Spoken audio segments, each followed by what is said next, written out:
the Honorable Lady Justice Philomena Mwiru. With your kind indulgence, Your Ladyship, the President, Your Ladyships, and my Lords, my name is Amondi Kenneth. I do appear for Mr. Professor Wajakoya, that is a presidential aspirant in the contested presidential election, together with my... Council, can you please take your seat? Can we read the directions first? Then we'll deal with your issue, because Professor Wanjakoya is not a petitioner, he's not a party. Can you kindly take your seat? Most obliged. Thank you, Judge President. These are the further directions of the court. In the course of issuing directions this morning, the 30th August 2022, on the hearing of the 2022 presidential election petitions, Council appearing for various parties made certain applications necessitating this further direction earlier this morning is hereby declined. Direction number 2, representation of the IEBC. After the various petitions were filed and served on the IEBC, and the chairman of the IEBC, Wafula Chebukati, appointed counsel to represent him. The law firms went on record and filed their responses respectively. At the same time, the 4 commissioners, namely Juliana Sherere, Vice Chairperson, Francis Wandera, Justus Nyangaya, and Irene Masit, were named as respondents in various petitions individually, and they retained their respective counsel, and they filed their responses.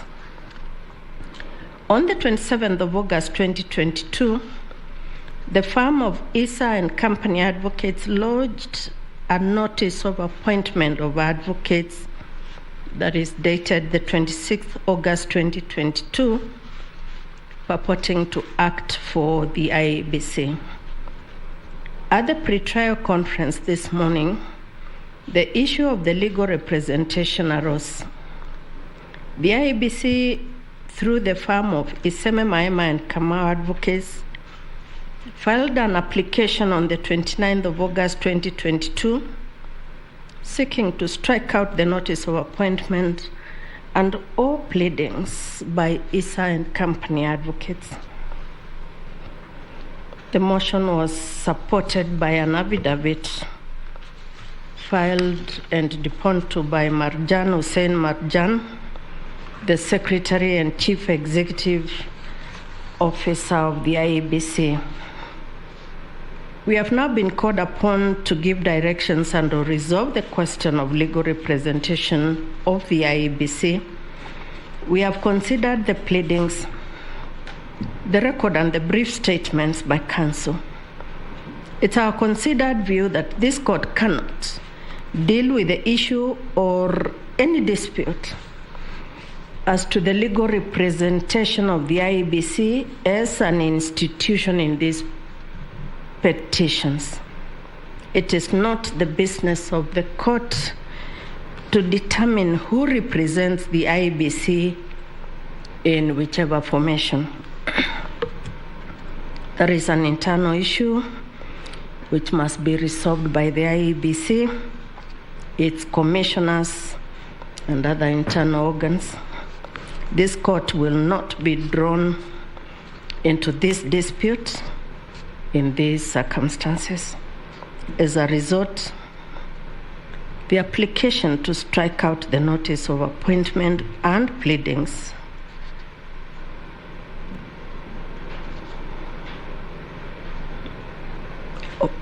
ignore what I've just read.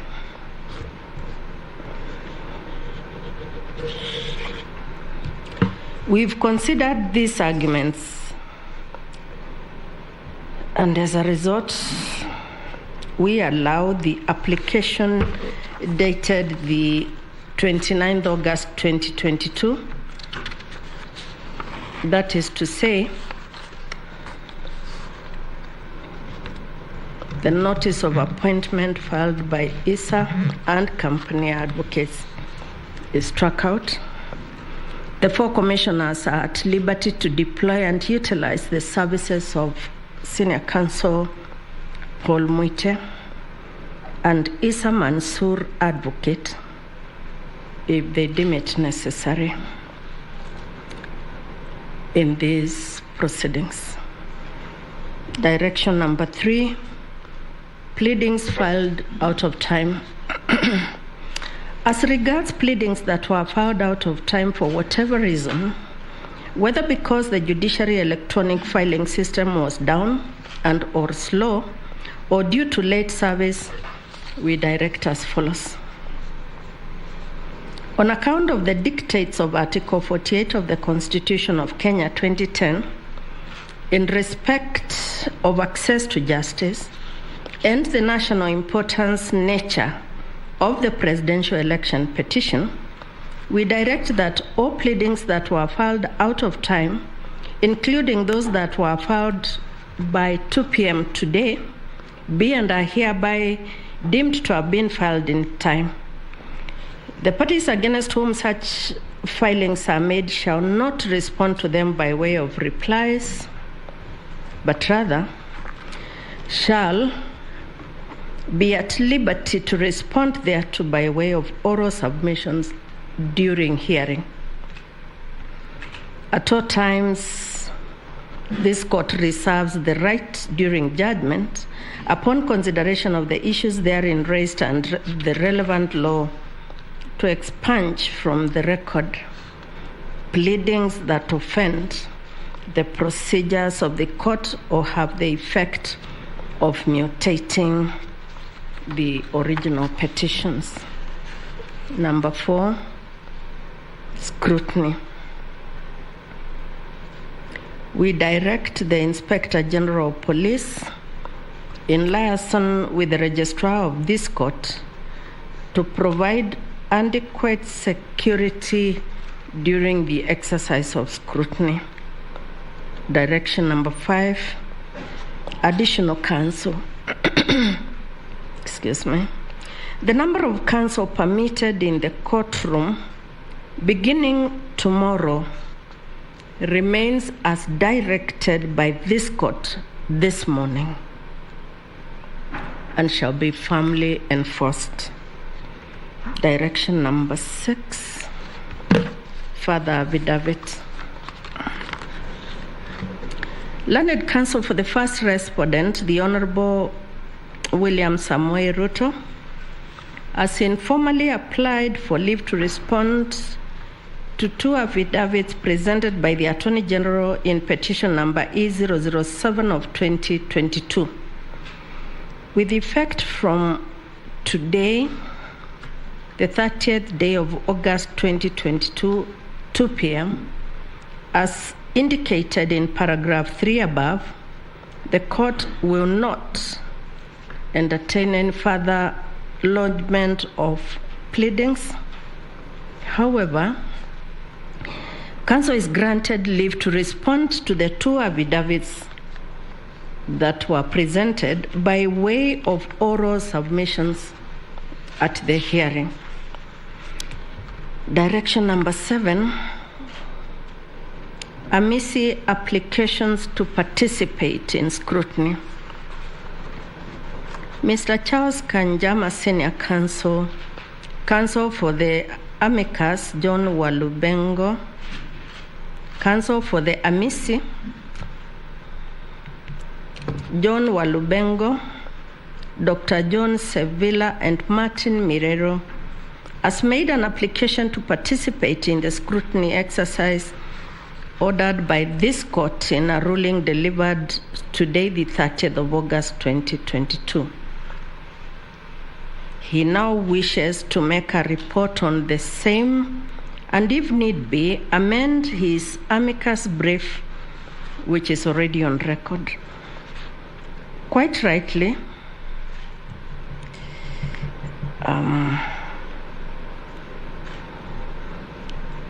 apologies, we will omit that bit.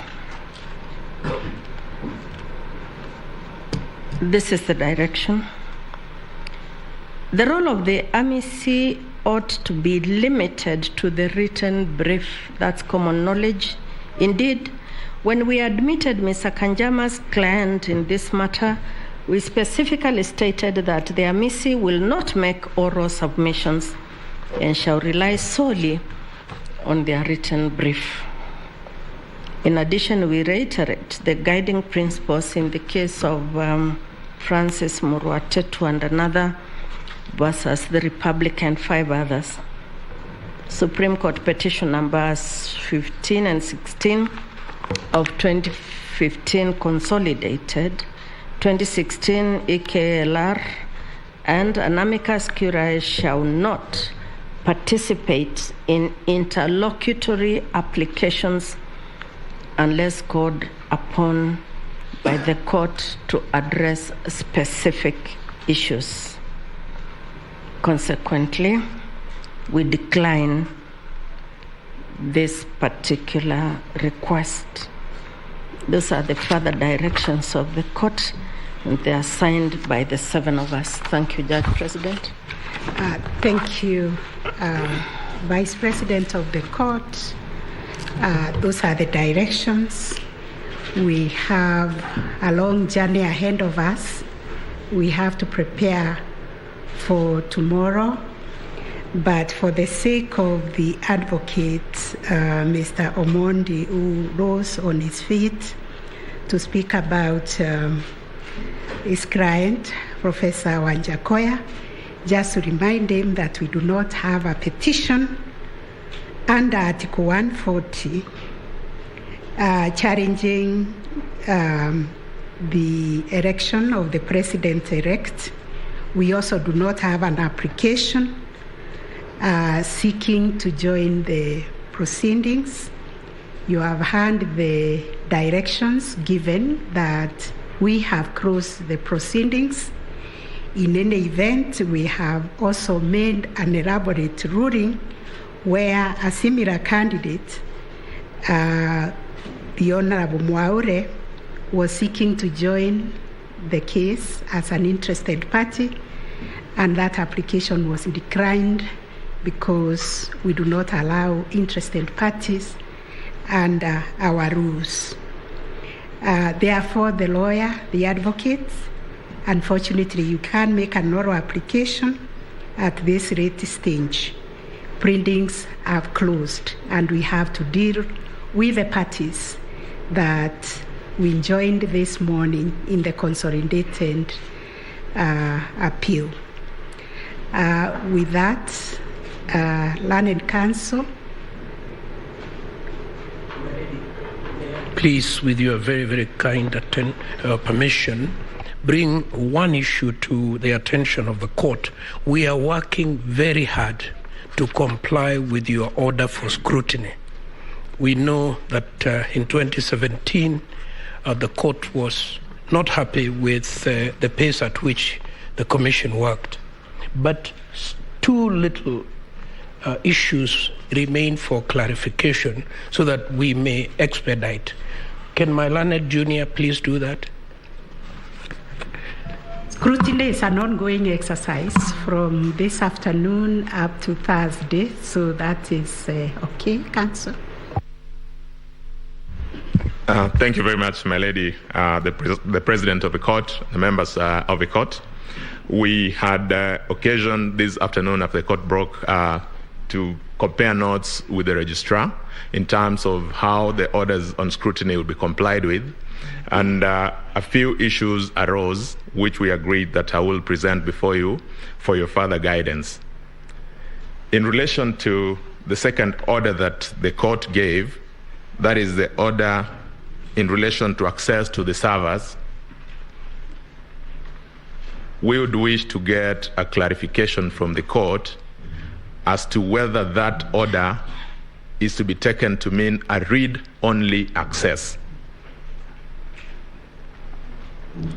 That is for the obvious reasons that might come with the order that goes beyond a read-only access.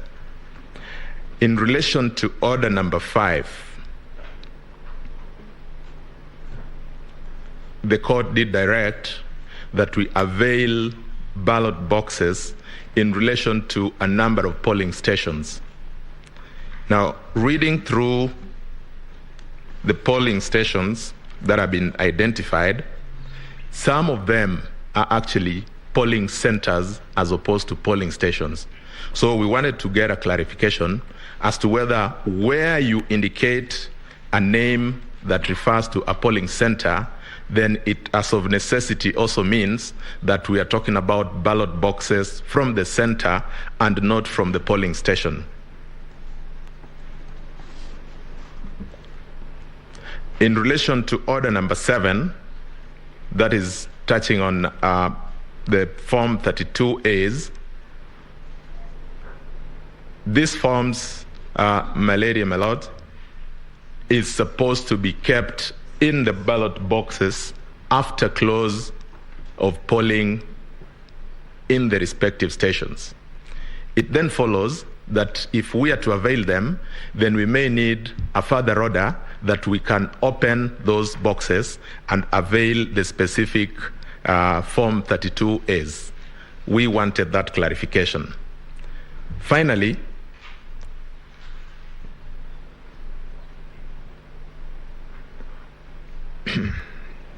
as part of compliance with the very strict timelines that the court has given in relation to the scrutiny, we did write to the registrar of the court so that following that order number 7, the part that says that the IBC should provide certified copies of Form 32A and 34C Book 2 used in the impugned elections, subject to the applicants providing to the IBC specific contested polling stations for compliance thereof.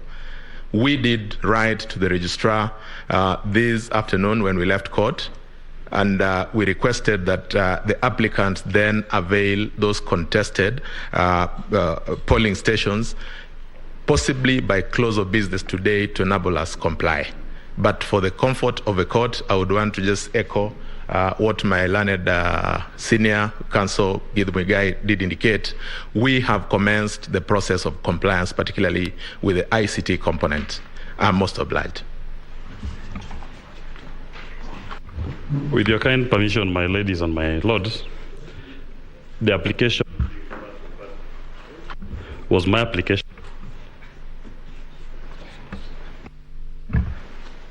My lady, sorry for that.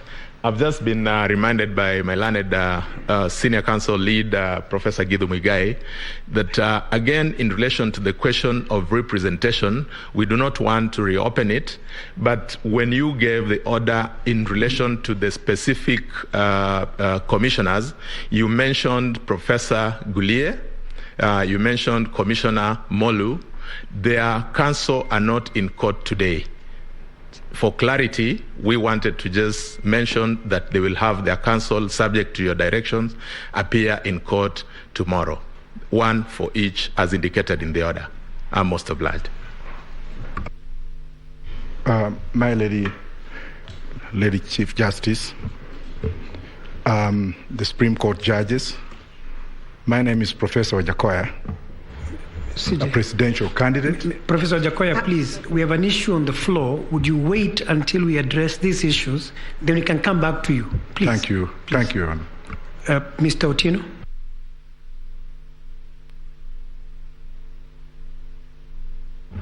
Prayer number 4 that you've granted in the morning, my lords and my ladies.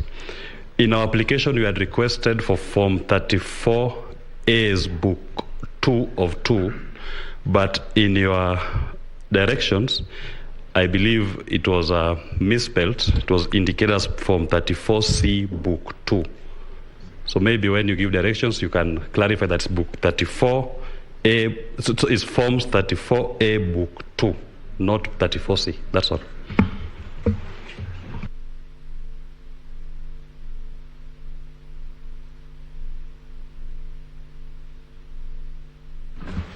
Your Ladyship, the Chief Justice, members of this court, we wish to draw your attention to prayer number 2, where you directed that IEBC be compelled to give applicants supervised access to any servers in the National Tallying Center. We request that agents of the first and the second respondent be allowed to be present when that exercise is undertaken. That is our humble request.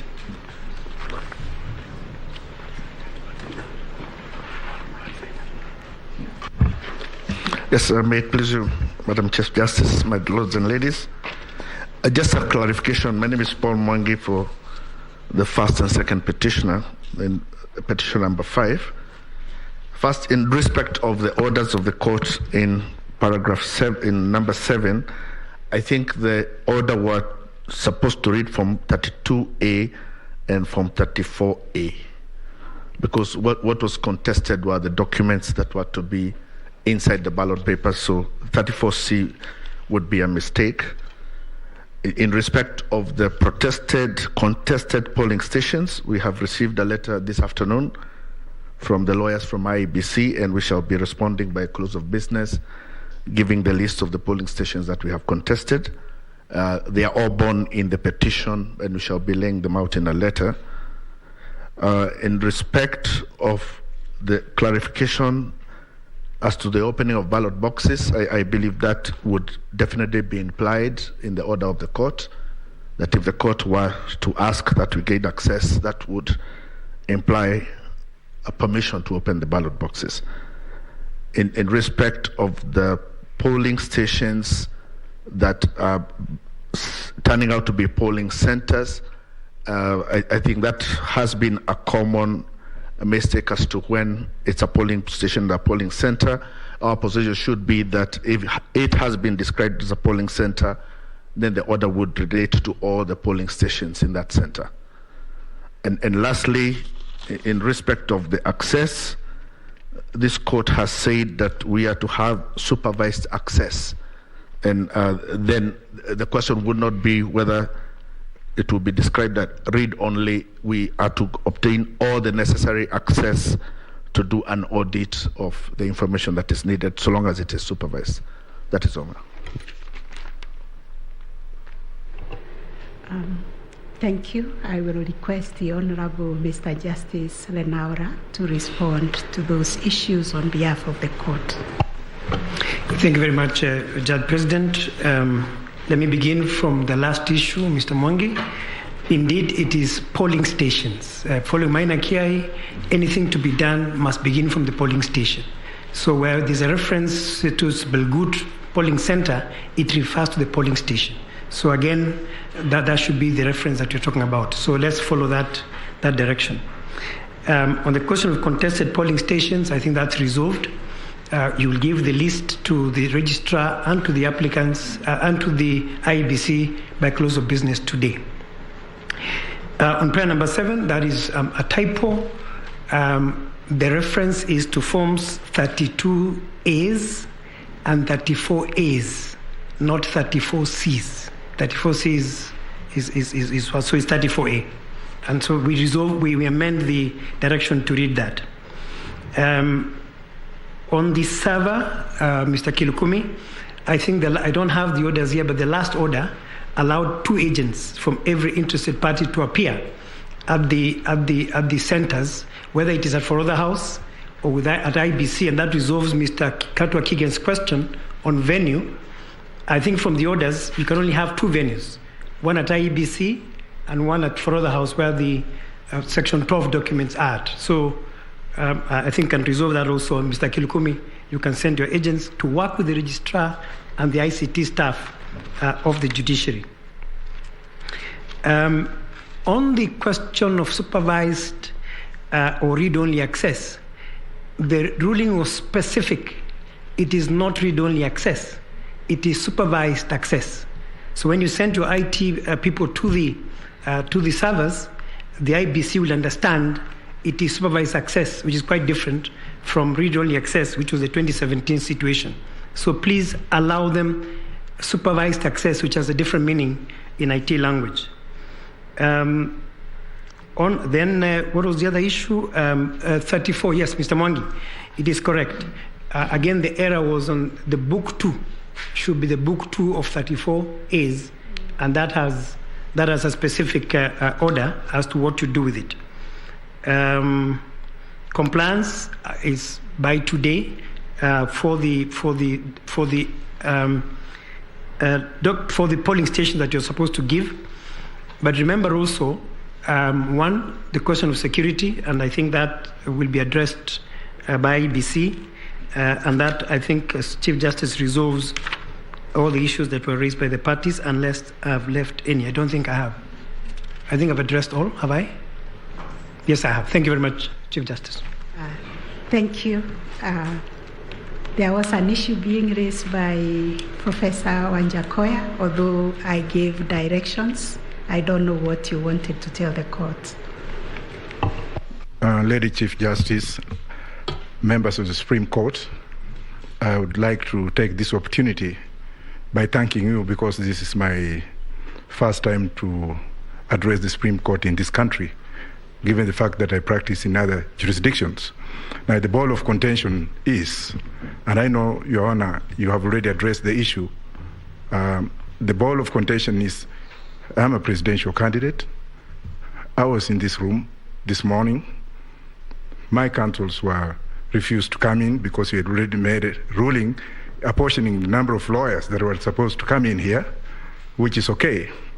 But what I want to beg or to pray is that I pray to be given some opportunity, probably under your discretion, so that I can also be enjoined to speak through my counsel on case number 7, of which I was enjoined as an interested party.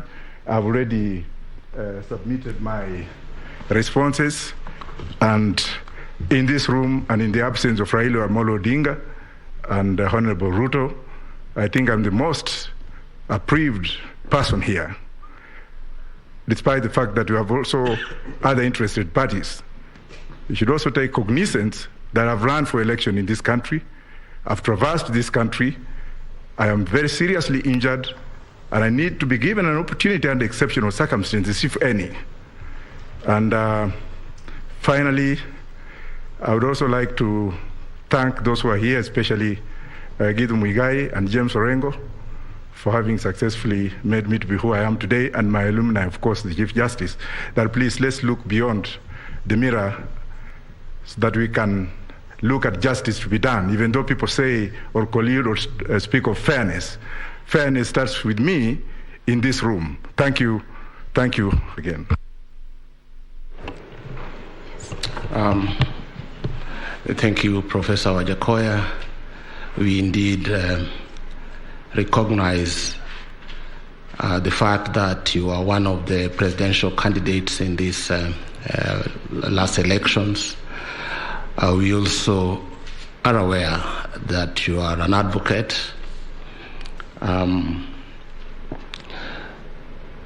We issued directions regarding the use of this courtroom, and we explained why we only have so many lawyers allowed here. One is the space itself. Number 2 is the COVID protocols that require us to keep some social distancing. And number 3 is security. And so we have another room, High Court number 1. If you want to observe from there, that will be well and good. But in this room, we have counsel who are fully participating in these proceedings. So you can observe from the next door, and that's how it's going to go. You've had the last directions, we've given the further directions, that even those counsel who are here, who exceed the number that we gave this morning, will not be allowed in this room. Because we want to leave this room for the purpose for which we gather tomorrow. So we thank you, Professor Jakoya. Thank you.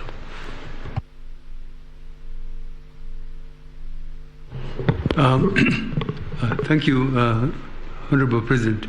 Professor Wajakoya, I think one important thing must come out is that you are a presidential candidate, and we really give you all the accolades and really respect your exercise of your democratic right.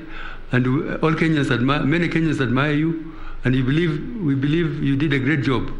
However, if you under the law, under Article 140 of the Constitution, if you are aggrieved as a candidate, you have the first opportunity, you have a right under the law to file a petition challenging the validity.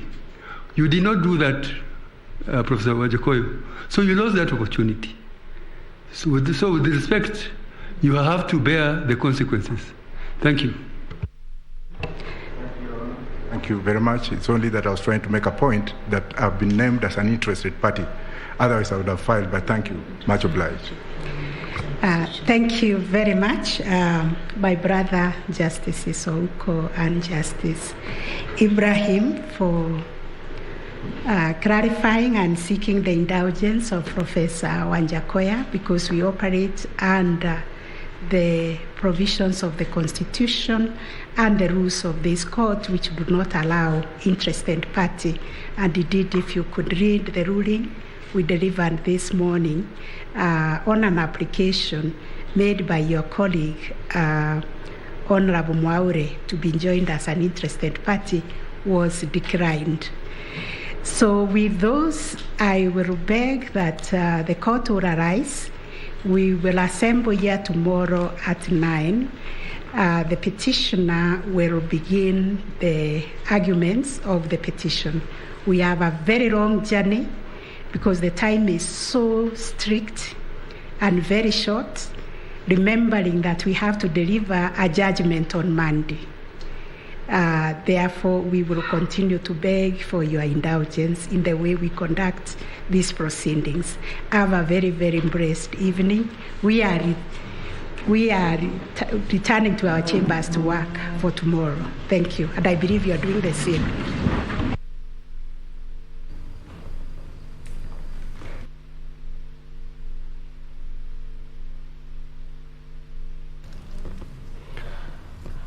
Mtazamaji, hao ni majaji, jopo la majaji 7 wanaongozwa na Jaji Martha Koome.